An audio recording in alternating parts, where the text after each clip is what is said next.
without further ado, let me introduce the topic for today and our guest. So, the topic today is one that people have requested in the various discords, and that is a discussion of slavery in Islamic history.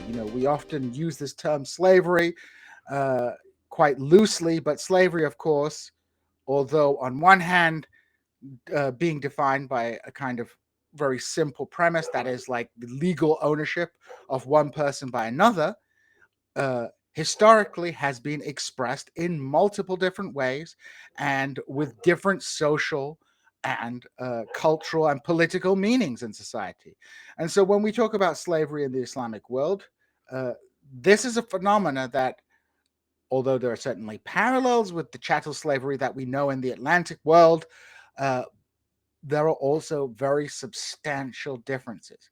And who better to discuss this with is Professor Adnan Husain, professor of Islamic history at Queen's College in Canada, host of the Guerrilla History podcast, general man about town and football enthusiast, a true son of the Mughal Empire. So, Adnan, thank you so much for joining us today, or Oh, it's joining me great to today. be on This is Revolution with Eugene, and this is a really fascinating topic. So I'm looking forward to our discussion. So let's begin talking a little bit about slavery in the Islamic tradition. And we're going to be focusing here primarily on sort of the classical Islamic era, the Middle Ages. We won't too much focus on later periods, although I think there are sort of general points that we can talk about with regards to the history of slavery in the Islamic world. But for our listeners who are familiar with the Western tradition of slavery or the transatlantic system of slavery, obviously they'll be familiar with some of the um, religious texts, the Bible, the Old Testament, that created at least some grounds for the justification of slavery. Now, obviously, Islam comes out of a similar ideological and religious milieu, was influenced by Judaism and Christianity, which have traditions of slavery in them. Can you talk a little bit about how slavery was conceptualized in the early Islamic period, particularly during Muhammad's lifetime and during the Rashidun caliphates, that is, the companions of the Prophet Muhammad, who took over the caliphate following his death? And perhaps from there we can talk about how the institution evolved over time. Sure. I mean, slavery, of course, is a global phenomenon and has existed in so many different societies in the various different forms that you mentioned. And of course, the Near Eastern background and Arabian Peninsular background in which Islam first emerged and then principally developed in its formative period was very intimately engaged with the practices of slavery and enslavement. And both those two prior religious traditions that Islam built upon, developed out of, the monotheistic or so-called Abrahamic religions of Judaism and Christianity, also mention in their scriptures the institution of slavery. While there may be some limits put upon it, it is seen as, while people may be spiritually and religiously equal in the sense that they are all human, which sometimes, of course, groups were dehumanized in the propagation and justification of slavery.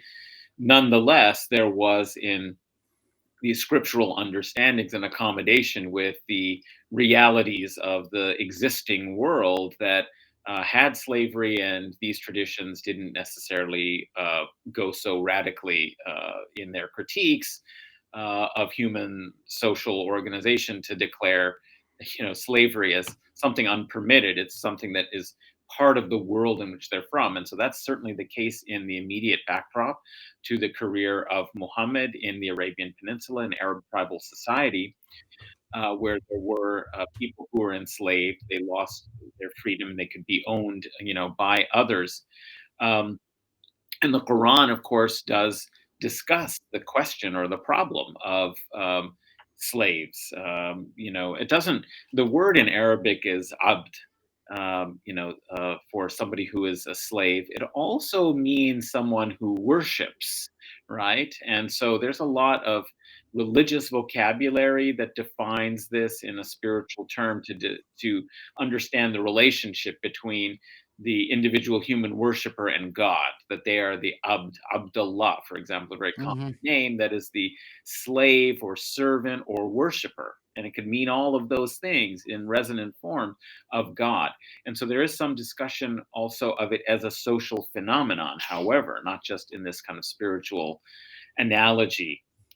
But usually that word isn't used for that. It's discussed somewhat elliptically as something like that which your right hand possesses or owns, or those whom your right hand possesses. Ma malakat aymanukum, right? That is something that's a repeated Quranic phrase to describe people who have lost their free status and are owned by somebody else. And the Quran basically encourages manumission. It also encourages It's humane yeah, treatment, right? It puts all these limits, but it does not declare it like these other scriptures. It doesn't declare it a social problem to be eliminated, unlike some other social practices. right. Because slavery is such an embed. I mean, these religious traditions are recognizing the social reality that they're coming into, in which slavery is just part of the natural order of human society.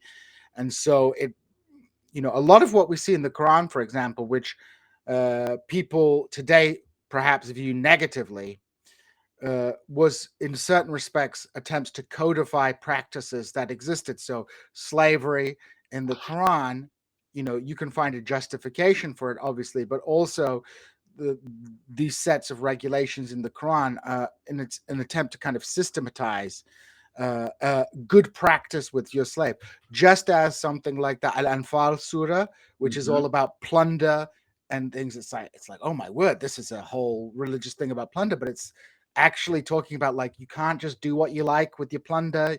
You can't just, like, take it all for yourself. This is how you share it out. This is how you treat the people. These are the people you can't do this to, and that. So That's right. these are attempts to regulate. They aren't the cause of these social institutions. Islam is not causing slavery. Islam is coming into a world in which slavery exists and is putting a kind of legal and moral set of codes on that superstructure, which doesn't necessarily dispose of this institution, but pushes it in a particular direction. That's exactly right. I mean, it tries to reframe Hmm.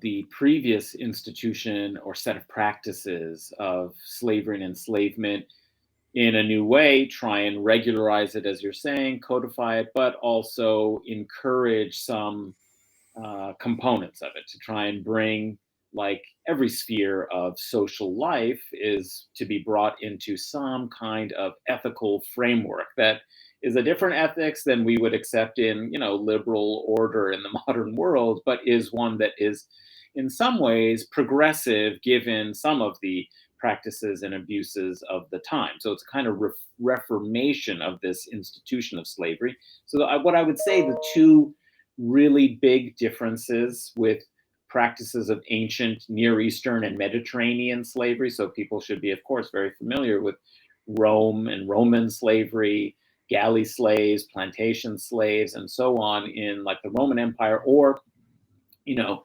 enslavement that occurred as a result of conquest and capture, which Hmm. is the most common way in which people were enslaved, is through war. In the pre-modern era, they did not take prisoners in the same way.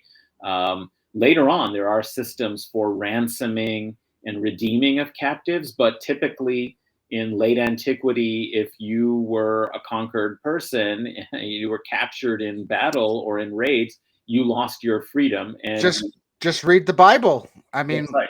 the you know Deuteronomy, you see it very clearly. yeah. Yeah, that's right. And the Jews in Egypt, in Babylon, like they're moving all over the place because these empires are looking for sources of labor very often. Exactly. And we should talk definitely about I mean, obviously, slavery is a form of social organization of labor, right? Right. That's fundamentally, what it is. Usually it's defined in this legal way, freedom versus unfreedom, because you have certain kinds of privileges or rights in legal systems, when you're free and you're deprived of some of them, maybe not all of them. So this is where it varies according to different societies and cultures historically, but you would be deprived of certain legal privileges and rights and abilities as a result of being unfree. But fundamentally, those political rights are subordinate to an institution that attempts to exploit labor under favorable terms, right? To be able to dispose of the labor power of an individual. That's what you own, is you own their labor power, essentially. So